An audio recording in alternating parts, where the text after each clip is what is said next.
isticmaalka sunta cayayaanka si aan halisi ku jirin. Sunta cayayaanka ayaa loo isticmaalaa si looga hortago, loo ilaaliyo ama lagu tirtiro cayayaanka, naqaashka iyo cudurrada beeraha ku dhaca. Haddii aan loo adeegsan suntaasi beeruhu, waxa ay halis ugu jirtaa inay wiiqdo korriimadooda.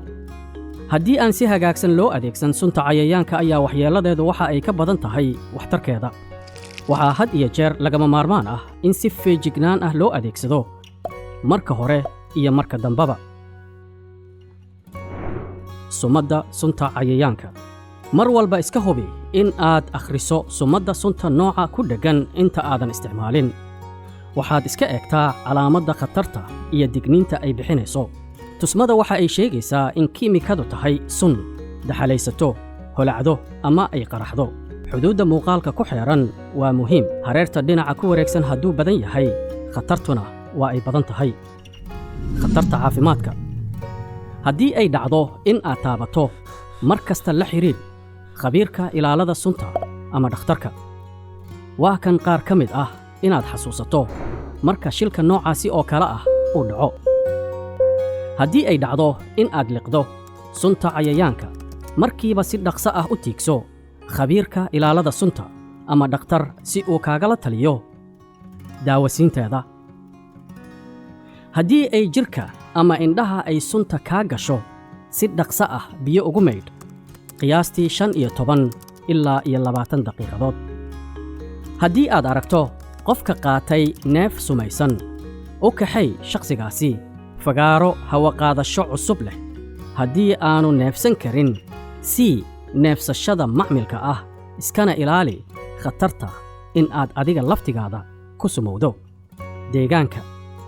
Sunta cayayaanka waxa ay khatar ku tahay deegaanka, waxayna si fudud u waxyeelaysaa uguna geysan kartaa waxyeello xoolaha iyo hoyga ay dhulka ku leeyihiin. Markaad u adeegsanayso sunta cayayaanka meel dibadda ah, mar kasta adeegso xeyndaab loogu talagalay in aan loo isticmaalin meelaha xasaasiga ah.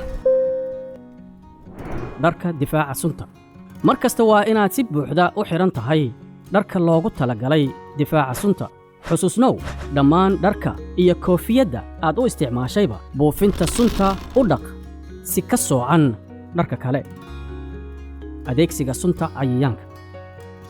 Mar kasta tijaabi taagta qalabka cusub in ay ku shaqayn karto xaaladaha howlfulinta si loo xaqiijiyo in ay si hagaagsan u shaqaynayaan. Markaad sunta u isticmaalayso bannaanka, xusuusnow, iska eeg xaaladda goobta, samey meel xeyndaab ah, iyo in aad abuurto qorshe jawaab degdeg ah aad ku bixin karto.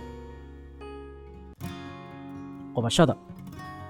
U diyaar noqo sunta qubata adigoo xiranaya dharka difaaca loogu talagalay. Waxyaabaha dhuuqa sunta, xaaqin, badeel iyo tanagii lagu shubi lahaaba.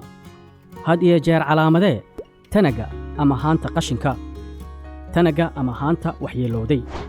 Si joogto ah waa in aad u kormeertaa tanagaasi. Haddii ay noqoto in aad beddesho mid ka mid ah haamaha, ku shub sunta cayayaanka tanag ay ku jiraan mid la mid ah sunta nooceeda. Markaasi kadibna ku sumaday tii aad ku beddeshay. Tuuridda. Marka aad tuuraysa sunta cayayaanka, waxaad xusuusnaataa 3 shay. Dhaq, ka bixi, ku celi.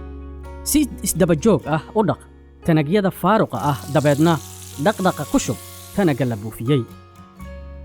Ka fur daboolka iyo warqadda sumadaysan, iyo ku celi tanaga sunta cayayaanka nadiifsan si dib loogu celiyo in dib loo soo warshadeeyo. Diiwaangelinta sunta cayayaanka. Mar walba diiwaanka sunta ha noqoto mid wakhtiga la socota, adigoo adeegsanaya nooca, goobta, inta ay qaadan karto iyo xogta kale ee munaasib ah. Xogtaasi waxa ay noqon kartaa mid aad muhiim u ah.